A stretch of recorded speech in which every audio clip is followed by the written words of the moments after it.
The Executive and the Mystic podcast, co-hosted by LeFranc and Kristina Wiltsee, where wisdom meets business. Hi, I'm Fred, and I'm the executive. And I'm Kristina, and I am the mystic.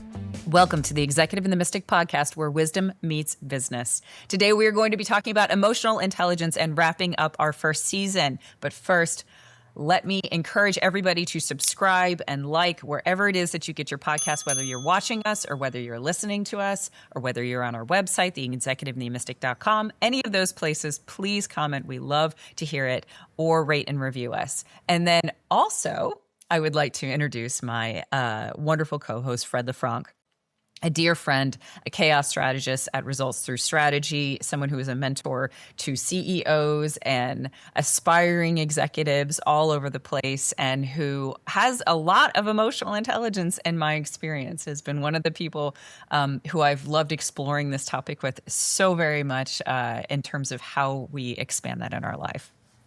Great. And I'd like to introduce Kristina Wiltsee, who is a perspective alchemist.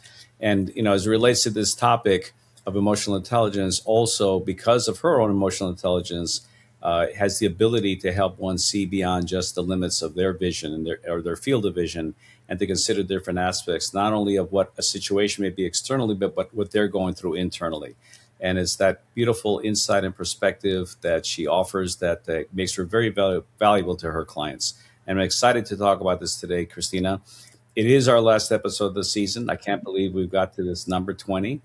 When we started this, we had an idea of what we wanted to share, where wisdom meets business, and to explore a variety of topics, and we have. And I'm actually surprised that we waited this long to talk about emotional intelligence, because it's so foundational to everything we've been discussing. It's sort of been there, like the spirit moving throughout a lot of our conversations, and now we can really focus on it. Now, in spiritual intelligence, something we're going to talk about later on, but emotional intelligence, popularized by Daniel Goleman, who wrote the original book. He actually changed his model a little bit over a few years, and it's evolved to be a very good one. I use it a lot in my consulting practices. This is something that is not just individual, it's also organizational.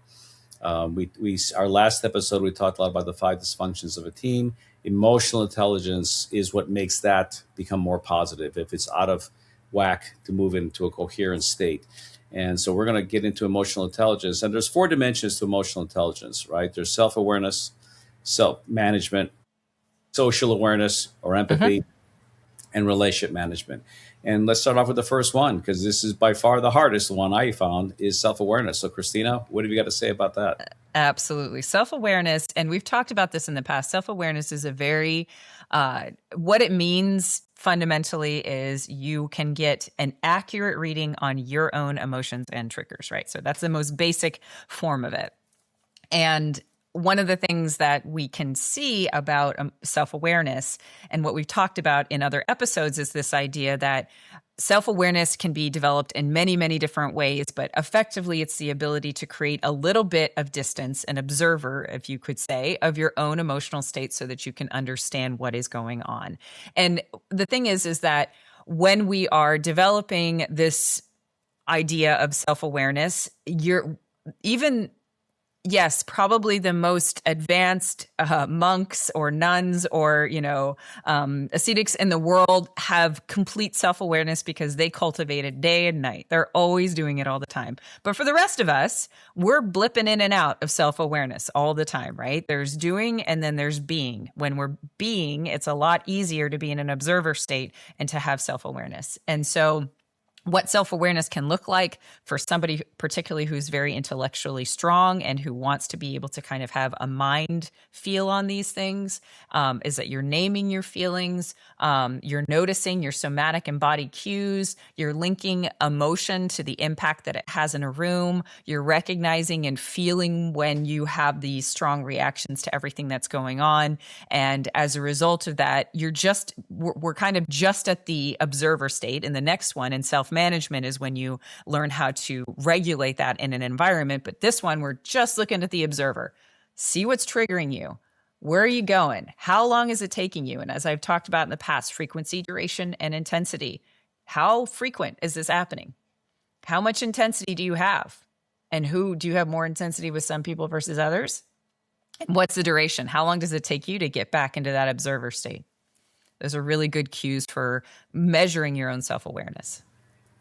Yeah, it's interesting because when I ask a group what is self-awareness, they use the word in the definition. So you can't do that. It's got to be something different.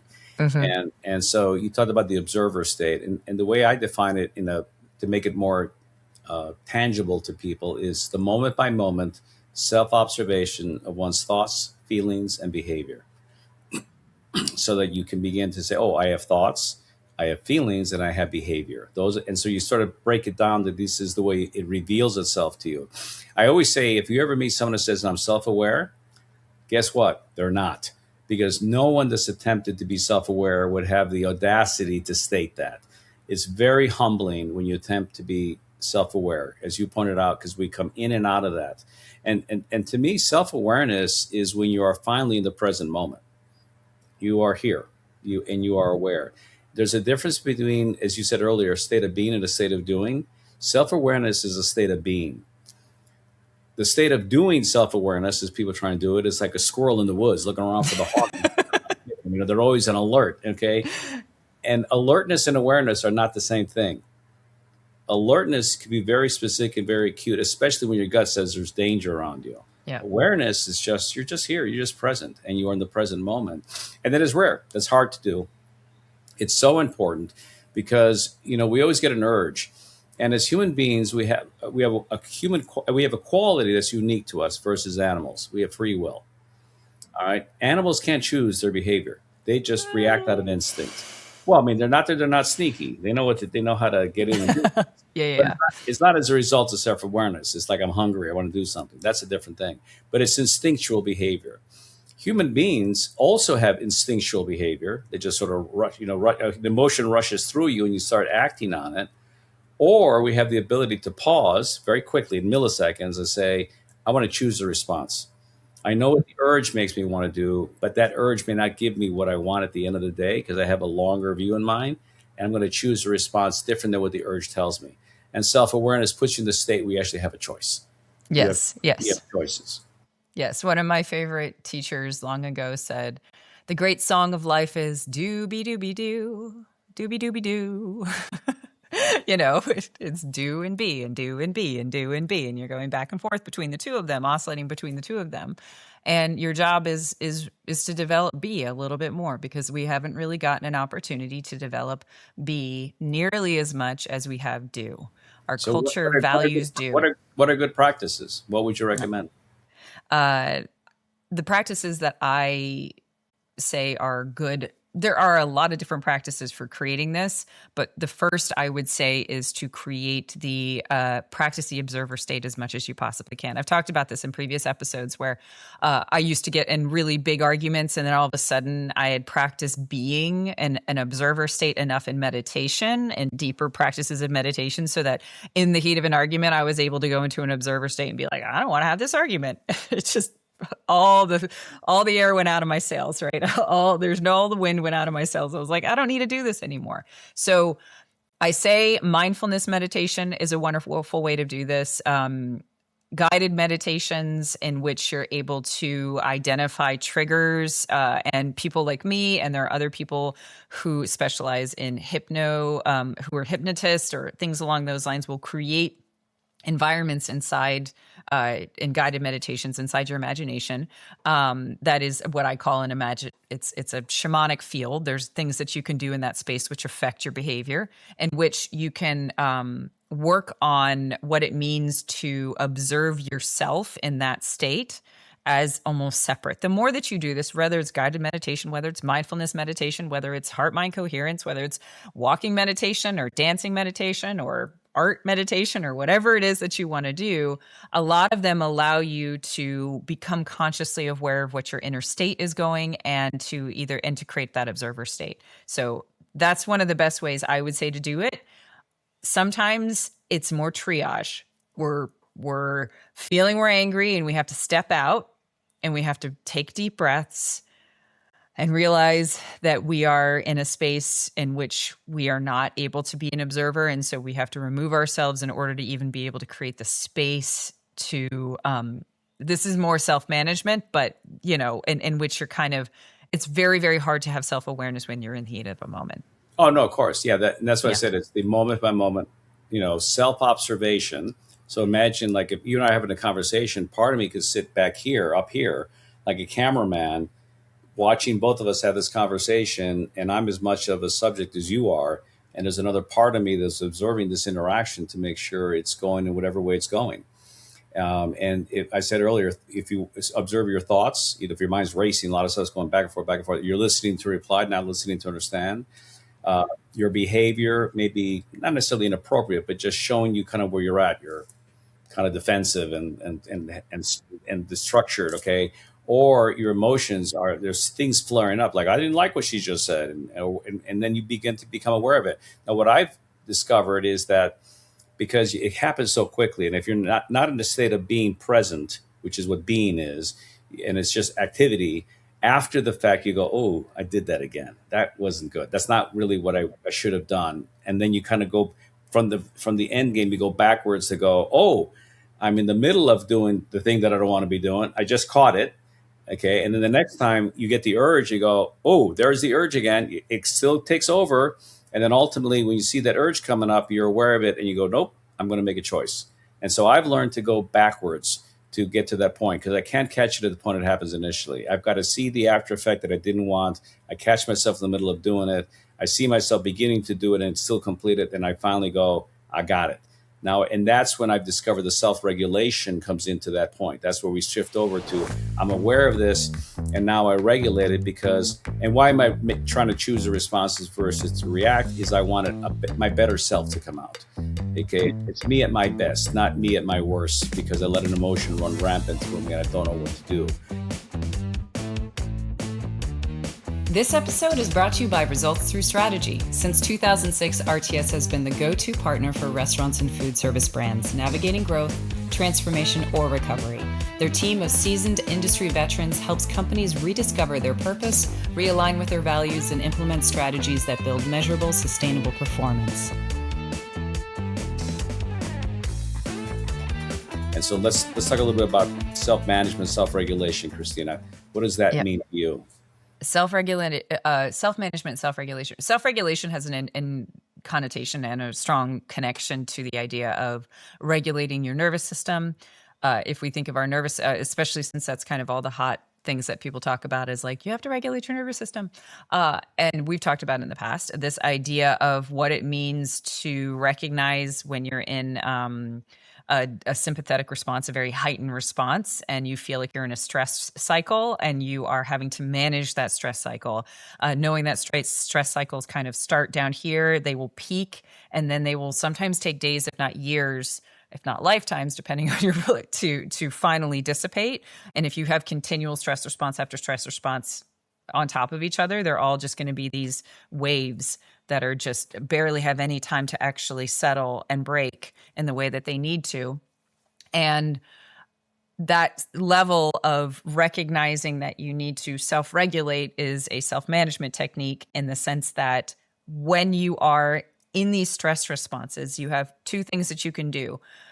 One is to try and compose yourself, right? In whatever way that is. And there's so many different methods of doing that. Compose yourself. Take a deep breath.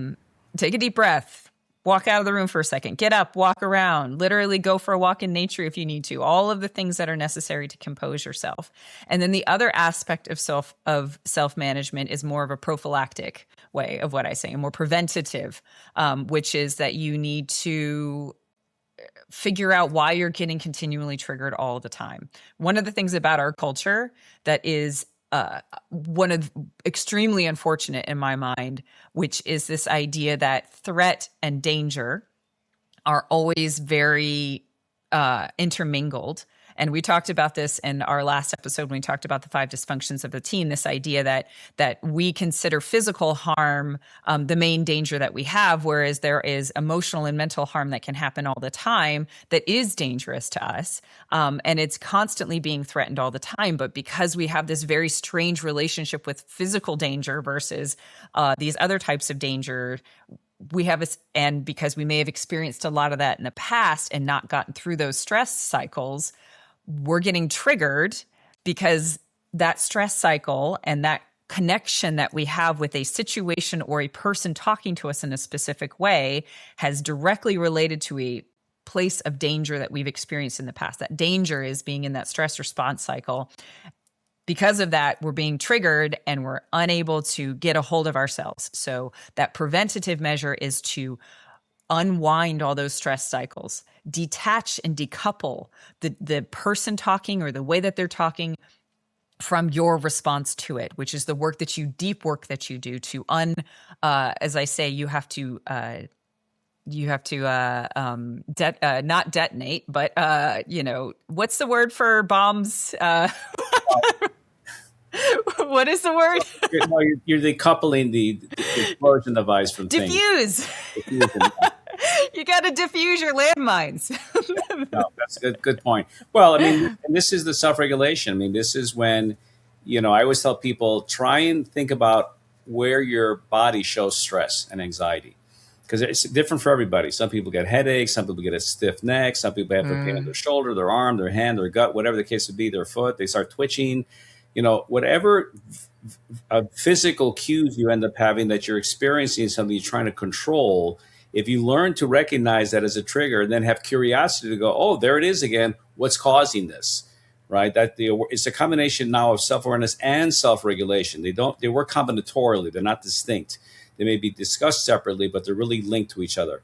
As I become aware of tension in myself and I choose to take a deep breath to slow myself down, I use self-awareness and then self-regulation to get to a place where I can make a choice, and I'm present to make the choice that I want to make.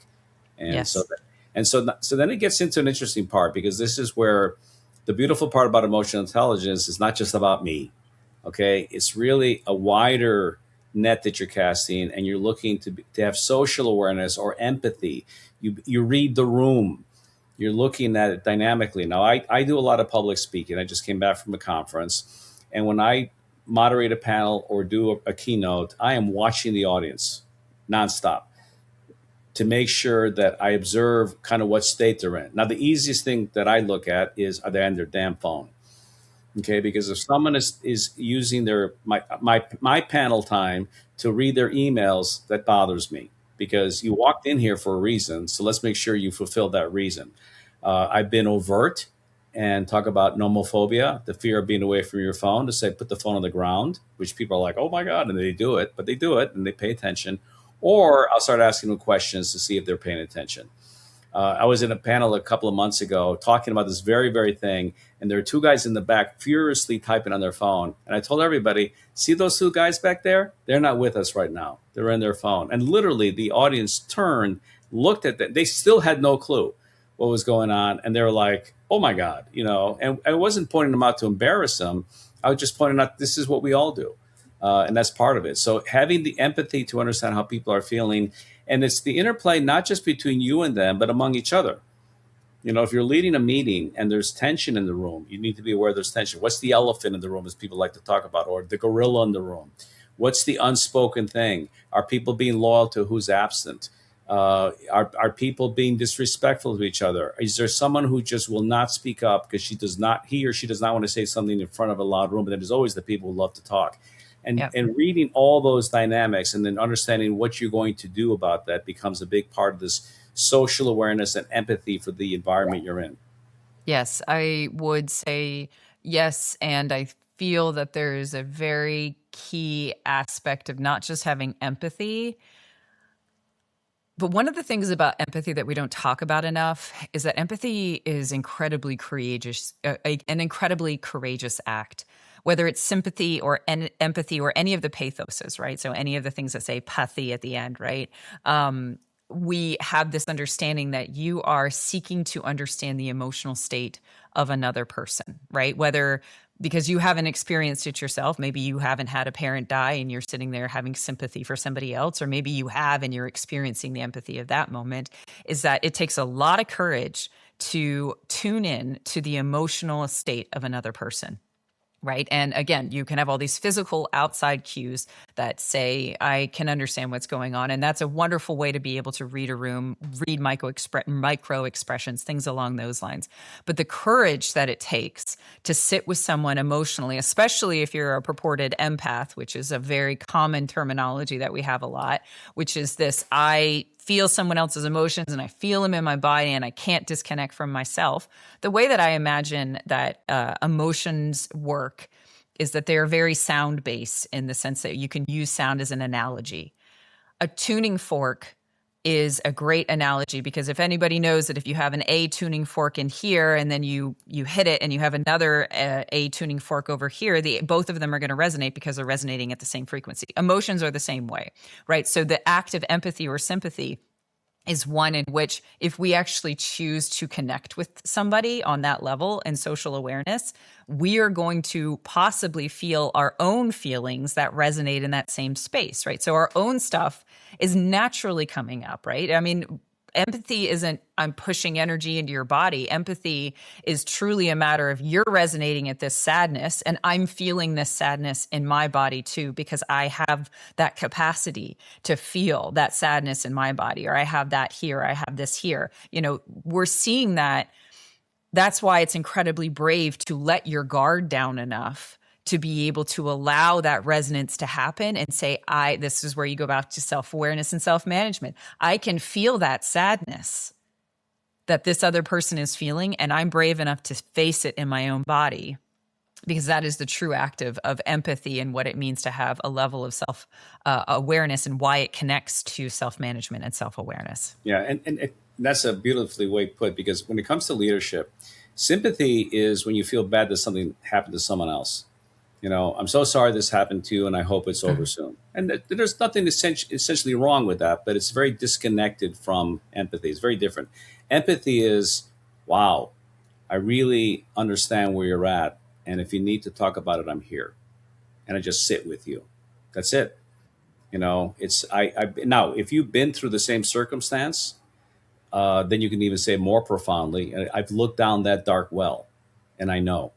And that makes a big difference. That is not present, and some things you don't necessarily want to assume you've experienced either. You know, the death of a loved one, the death of a child, something like that. That's significant, and you can just be present with someone without having gone through it, but show deep empathy, not trying to fix it. Sympathy tries to fix it. Empathy just sits with the pain. I'm present with you, and that's the beautiful part about it. And now this can happen.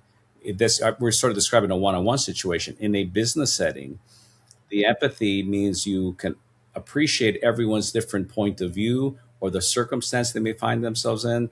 The people, like I say, who like to talk too much and sort of be the showboats versus the people who are quietly sitting there hoping they don't get called on. You can have empathy for both sides of it and understand what one is doing versus what the other one's doing, what the motives may be versus the other ones, and somehow bring it together and do it safely. And I will tell you the trick that I use in group settings to make sure everyone is heard is break them up into small groups.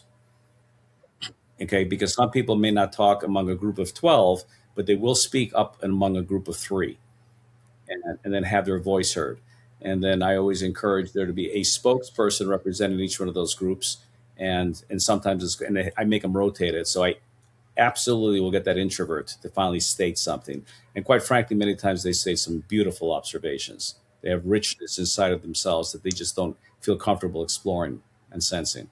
Yes. And I also want to point out a common pitfall with social awareness, which is a very common, I think, particularly in women, but this could be, this is absolutely not exclusive to a single gender or gender role, is the idea of hypervigilance in social settings.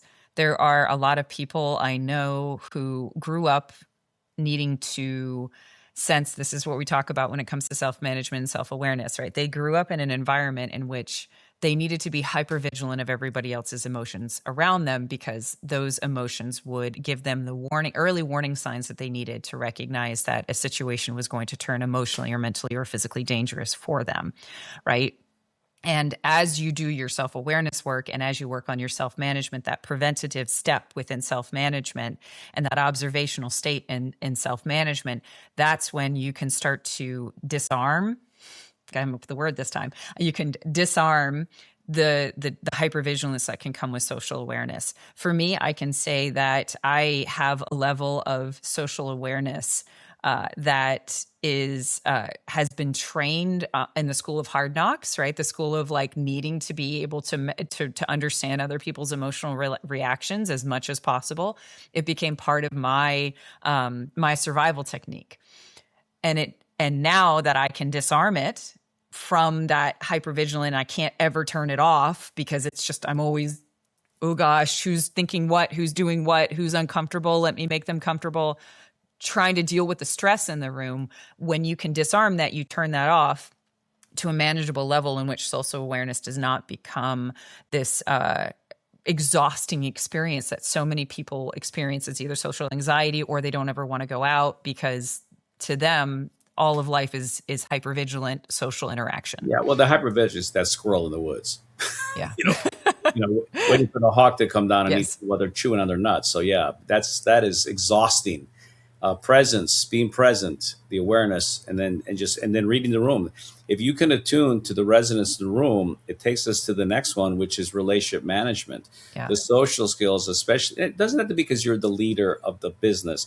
You could be the leader of that room in that point in time too. It's not about authority in this case. And this is where you can help those relationships come together. You can help the room find group resonance, which is a very, very powerful thing.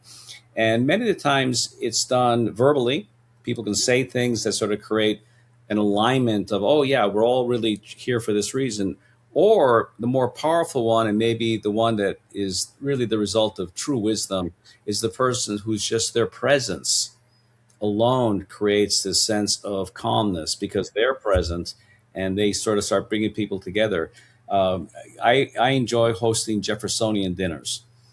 And Jeffersonian dinners are the ones where you have one topic for the entire table. There's not separate conversations. There's one question raised, and then everyone discusses that openly among the group.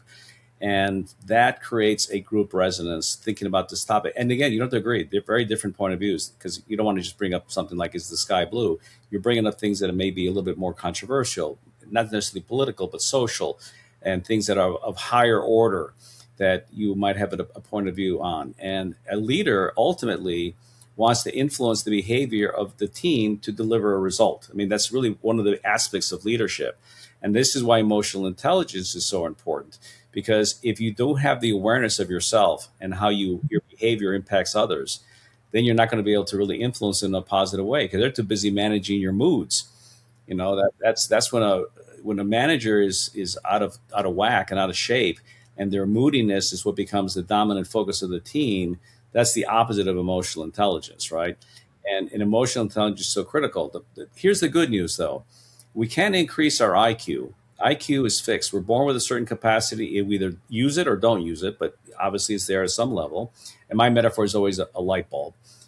Someone could be born a 50-watt bulb, someone's a 100-watt bulb, someone's a 250-watt bulb, and Einstein was a 1,000-watt bulb. Whatever it's going to be, and if they fully develop their intellect, that's fantastic. You can't go past your capacity. However, emotional intelligence you can improve. That's the beautiful thing about it. And in the context of our podcast, emotional intelligence lies in the mystic. Okay, it lies in that mystical side, more of the feminine energy. More of the state of being versus the state of doing. The executive's off doing stuff and let's go. The mystical side is more surrender and receiving and tuning into people and then radiating this calmness that goes out and then establishes more peace rather than disharmony in a room. Yes. And I think we spoke about in the 5 dysfunctions of a team, the episode just before this, about what it means to have a team that can resolve conflict and has a method for resolving conflict. And we've talked about this before, about how incredibly important it is to be able to have a mechanism to handle 2 differing realities, right? I think fundamentally, I talk about this idea all the time that everybody has their own reality and we are just interacting with realities. Power dynamics are when one person's reality always dominates another person's, or you switch off between the two. If you're a parent or if you're a leader of a company, you're probably feeling a very similar idea of just like, oh, well, my vision is the dominant reality for this company, my mission and vision, or the company has that mission and vision and they're kind of a dominant view, and everybody else has to feel how their realities pull into that. Same thing with parenting. And, where you have a parent who has a view of what their kids are supposed to be doing, and then you have a kid's reality of what they feel like doing and what they don't feel like doing, and how do those things interact? And so that's where conflict arises, is when those realities have difficulty or differences of opinion or something along those lines. It's one of the reasons. And so the more that we can develop this ability to see ourselves, how we are showing up have awareness of how we are showing up in conflict, be able to manage ourselves so that we don't just go back to our old tried and true character assassination, or I'm going to start name calling, or I'm going to give you an ad hominem argument like, oh man, humans are the worst, or you're just always like that. Why are you always like that, Fred? Like, why do you always do this? It's like, no. We're not going to bring third parties in. We're not going to do any of these other tactics with our own self-management to try and make ourselves feel better. We're going to be aware of the other person in that argument, and we're going to be managing how we're actually interacting with this conflict, recognizing that this is not just an opportunity for us to get out energy that is a stress cycle that hasn't gotten a chance to stop yet, that has been keeping going for 20 years. Our opportunity is to resolve both and honor both of our realities. Yeah. And emotional intelligence is the solution to the kind versus nice leader, right? That's where it falls in there, because the nice leaders are trying to avoid conflict.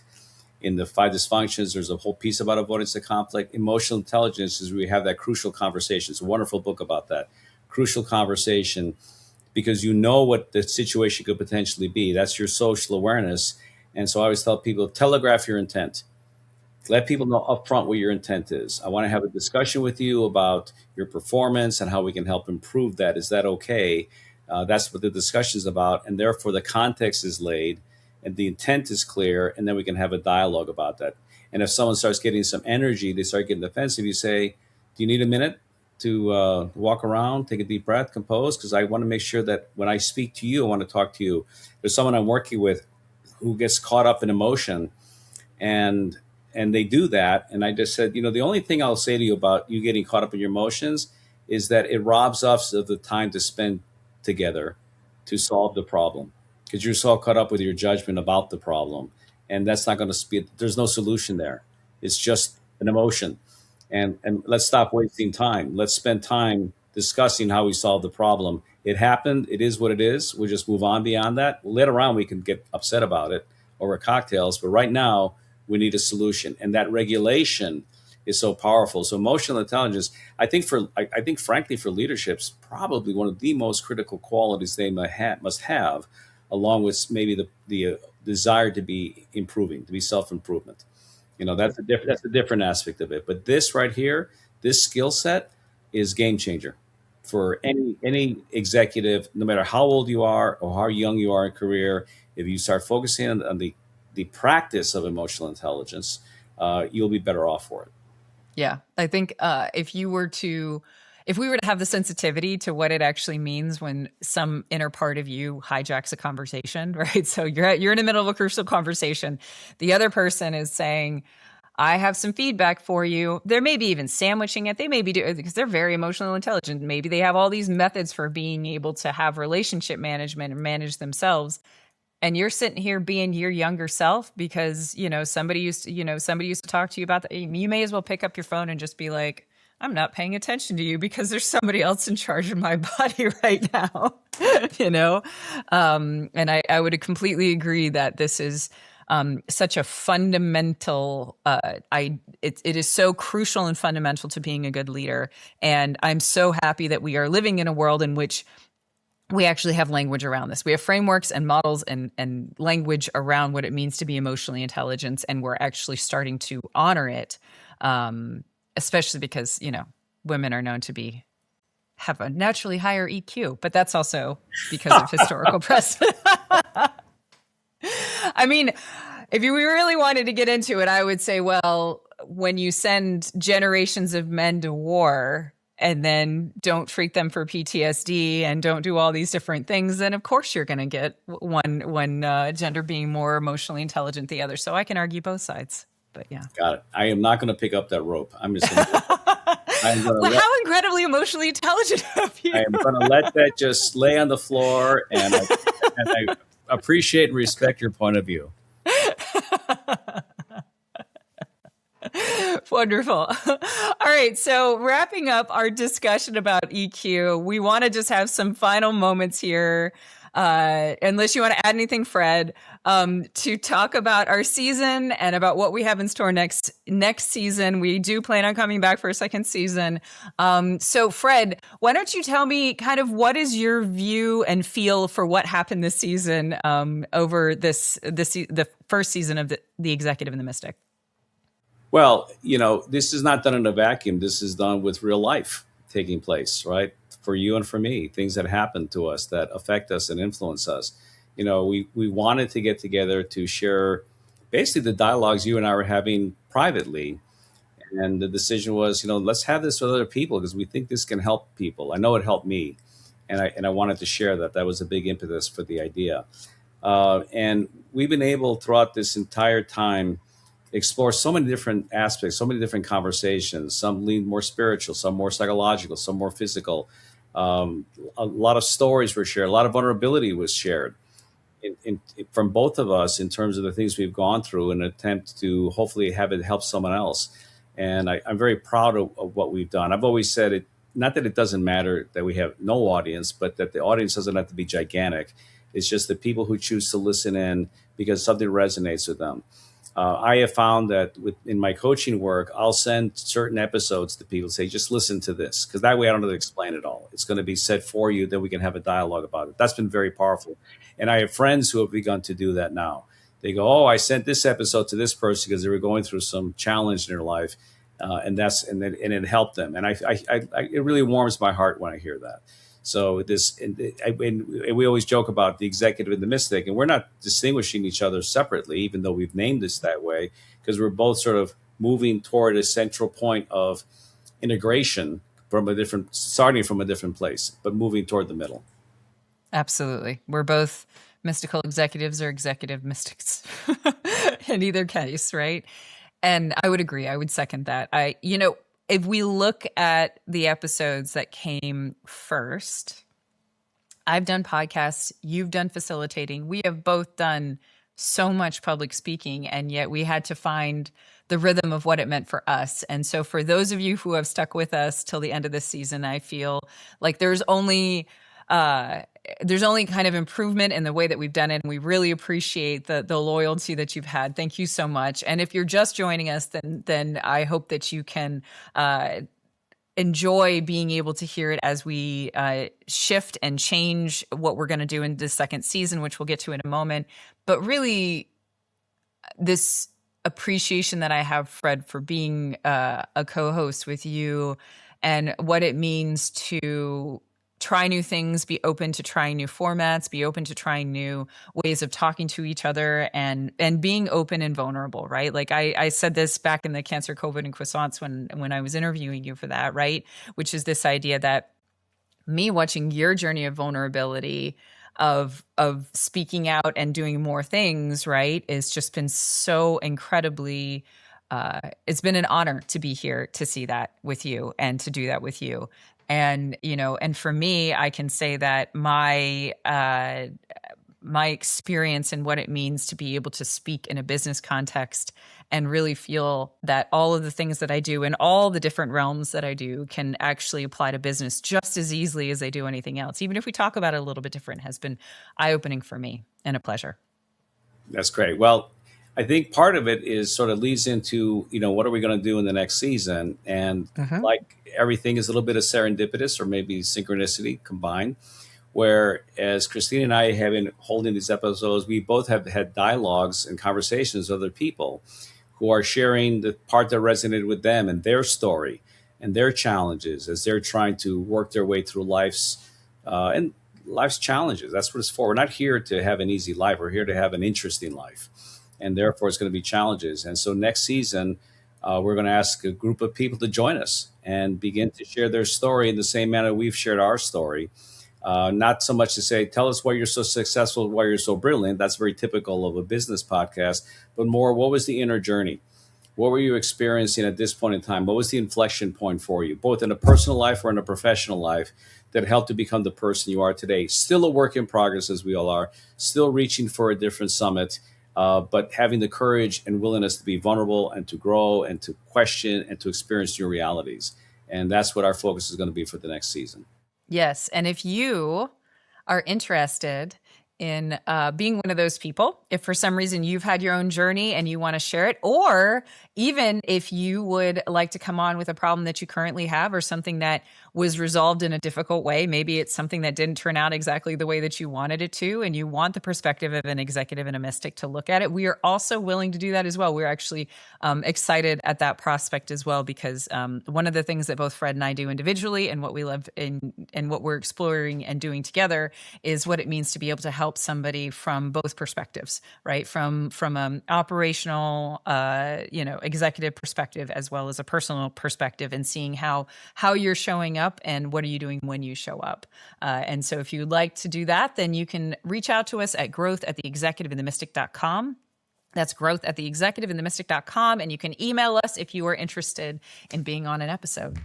Fantastic. All right, Kristina, season 1 under our belts. Looking forward to season 2 and see where the journey takes us.